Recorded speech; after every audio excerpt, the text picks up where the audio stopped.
finally get to pick my papaya. The ripe one.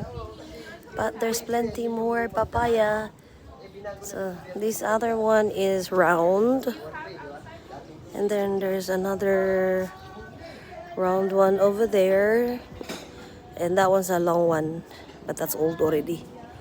So, and this is my brother's. He also has this blue butterfly pea, something. See, he has this lemon. Lemon. It's ripening now. That's a bunga. And there's a lot of bunga in the calamansi too, but they don't pay attention. They don't care much.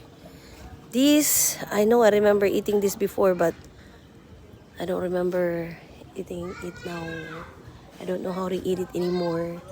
But yeah, that's beans also. Kind of beans. I want my though. I want my my wing bean, but there's none this time. Yeah, oh, there's another citrus over here. See, they plant a lot of citrus. My brother.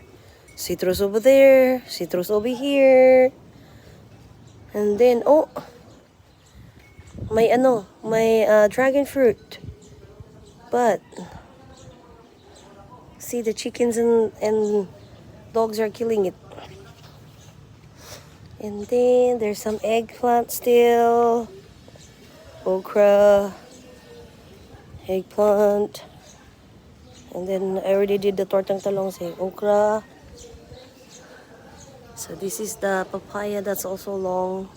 Babe, open the gate. What? Garden tour. Some more eggplant over there. And then more papaya in the back. Lots of chili peppers. Kangkong. So mostly the chickens are the one that's eating the kangkong. And then more eggplant. Eggplant and more chili. And this, I don't know what this is. Oh, flowers, eggplant, more eggplant. Flowers. More papaya. Papaya. There's also malunggay over there.